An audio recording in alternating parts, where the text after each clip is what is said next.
Welcome to the letter C, as in classy, as in comfortable, as in Salvatore Ferragamo. Once upon a time, there was a little boy born in Bonito, near Naples. As a teenager, his big dream was to become a shoemaker.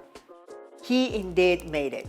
Not only he created a super successful brand, but he was a true innovator and internationally known as the shoemaker of the stars. In fact, his playground was always Hollywood. You surely know what I'm talking about. Therefore, join me in exploring the world of Salvatore Ferragamo. Salvatore was only 15 years old when he moved to the United States. In the early 20s, he opened a shoe fixing shop in Santa Barbara, California, with the idea to eventually create custom shoes. He was right. California was, in those years, the wonderland where the movie industry was starting to flourish.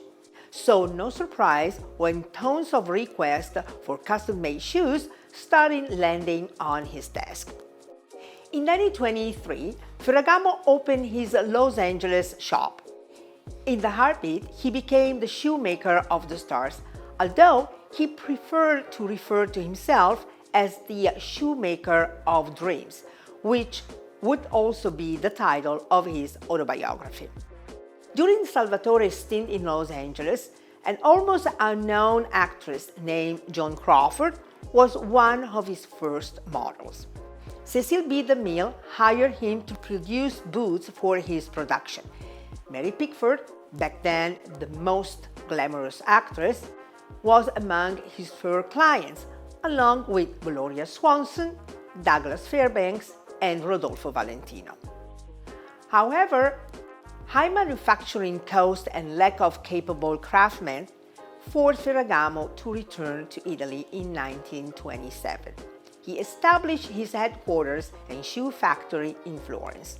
An indisputable hub of culture and craftsmanship, Florence was the perfect place for Ferragamo, not to mention that in Florence you could find the best leather.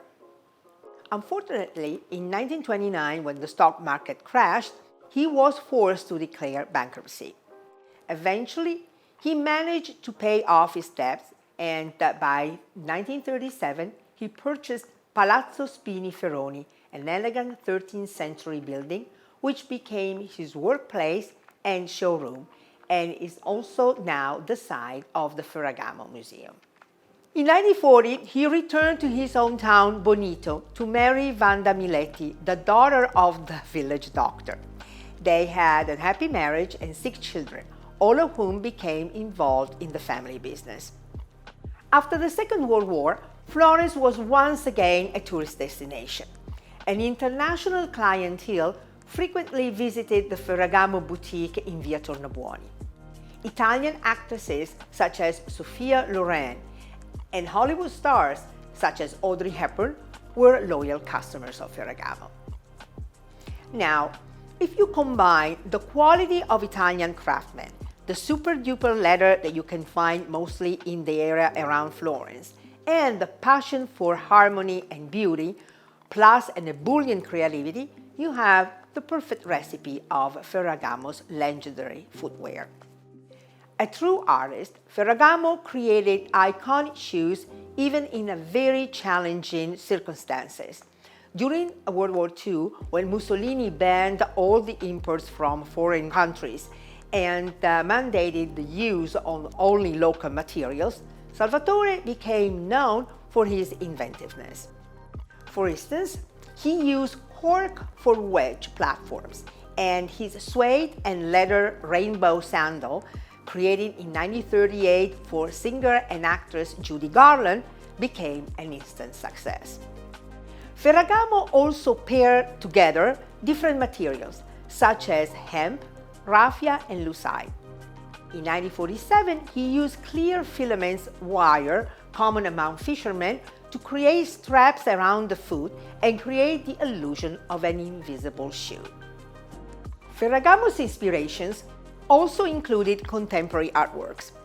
For instance, his 1958 Tirasegno, or bullseye, pump, pay tribute to Kenneth Nolan's circular paintings.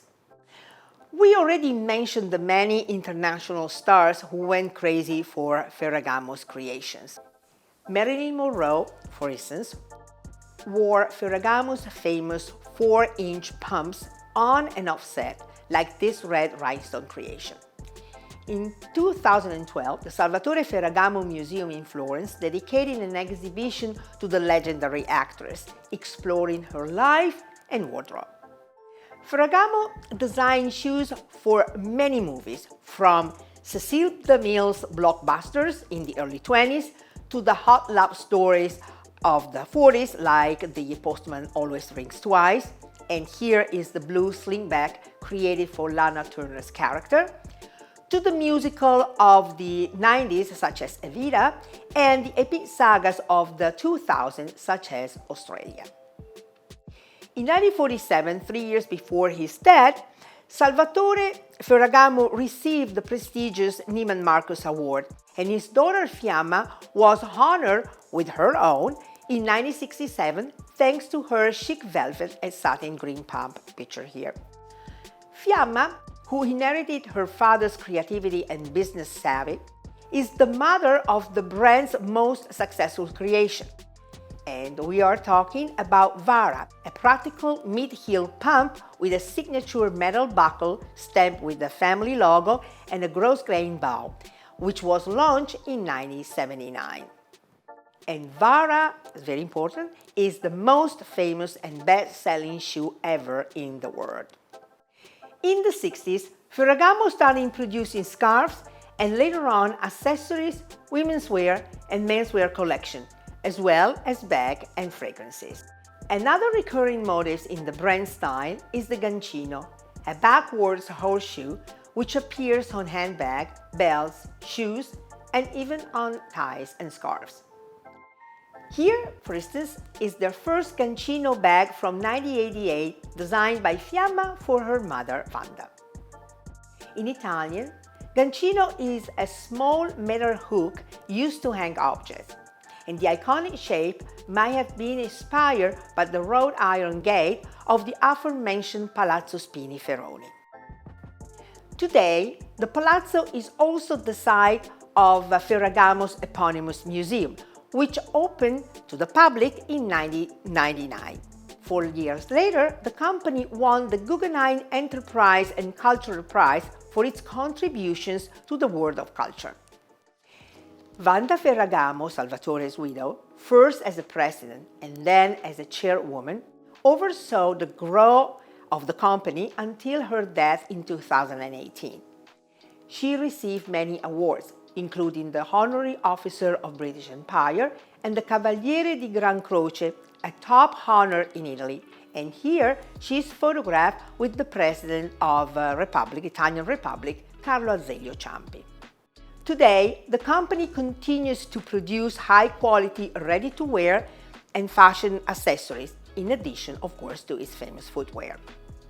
In 2017, the English designer Paul Andrew replaced Massimiliano Giornetti as creative director of Ferragamo.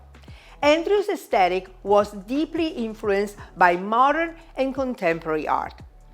For example, this 2019 sandal shows a Constantine Brancusi-inspired heel, while Viva, the new version of the iconic Vara, sports a Richard Serra-inspired heel.